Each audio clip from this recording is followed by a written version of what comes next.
2023년 9월 27일 수요일 성 빈첸시오 드 폴 사제 기념일.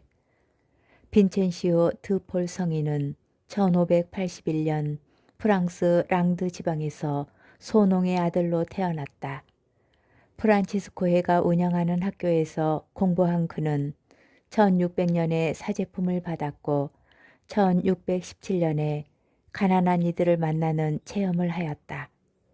이때 그는 가난한 이들을 돕는 것이 곧 하느님을 섬기는 것임을 깨닫고 자선단체인 사랑의 동지회 전교회 성 빈첸시오 아 바오로 사랑의 딸회를 창설하여 가난한 이들을 돕는 데 일생을 바쳤다. 1660년에 선종한 빈첸시오 사제는 1737년에 시성되었다. 1885년에 레오 13세 교황은 그를 모든 자선사업의 수호 성인으로 선포하였다.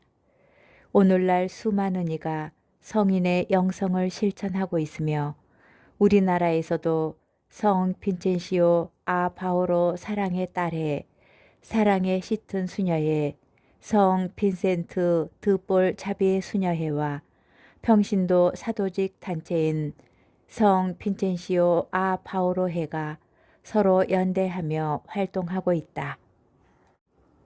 제1독서 에즈라기 9장 5절에서 9절의 말씀입니다. 저녁 제사 때에 나 에즈라는 단식을 그치고 일어나서 의복과 겉옷은 찢어진 채 무릎을 꿇고 두 손을 펼쳐 주 나의 하느님께 말씀드렸다. 저의 하느님, 너무나 부끄럽고 수치스러워서 저의 하느님, 당신께 제 얼굴을 들 수가 없습니다. 저의 죄악은 머리 위로 불어났고 저의 잘못은 하늘까지 커졌습니다. 저희 조상 때부터 이날까지 저희는 큰 잘못을 저지르며 살아왔습니다.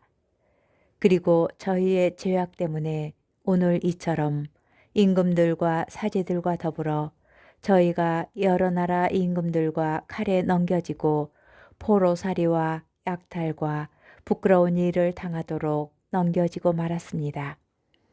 그러나 이제 잠깐이나마 주 하느님께서 은혜를 내리시어 저희에게 생존자를 남겨주시고 당신의 거룩한 곳에 저희를 위하여 터전을 마련해 주셨습니다. 하느님께서는 저희 눈을 비추시고 종살이하는 저희를 조금이나마 되살려 주셨습니다. 정녕 저희는 종입니다. 그러나 하느님께서는 종살이하는 저희를 버려두지 않으시고 페르시아 임금들 앞에서 저희에게 자애를 베푸시어 저희를 되살리셔서 하느님의 집을 다시 세우고 그 폐허를 일으키도록 해주셨고 유다와 예루살렘에 다시 성벽을 쌓게 해주셨습니다. 주님의 말씀입니다. 복음 루카복음 9장 1절에서 6절의 말씀입니다. 그때 예수님께서는 12 제자를 불러 모으시어 모든 마귀를 쫓아내고 질병을 고치는 힘과 권한을 주셨다. 그리고 하느님의 나라를 선포하고 병자들을 고쳐주라고 보내시며 그들에게 이르셨다. 길을 떠날 때에 아무것도 가져가지 마라. 지팡이도 여행 보따리도 빵도 돈도 여벌옷도 지니지 마라. 어떤 집에 들어가거든 그곳을 떠날 때까지 거기에 머물러라. 사람들이 너희를 받아들이지 않으면 그 고을을 떠날 때에 그들에게 보이는 증거로 너희 발에서 먼지를 털어버려라. 제자들은 떠나가서 이 마을 저 마을 돌아다니며 어디에서나 복음을 전하고 병을 고쳐주었다. 주님의 말씀입니다. 오늘의 묵상. 오늘 복음이 전하는 12 제자 파견 이야기는 그의 앞선 이야기들과 연관지어 이해할 수 있습니다. 앞서 예수님께서는 하느님 나라를 선포하시며 그 나라의 신비를 비유로 가르쳐 주셨습니다.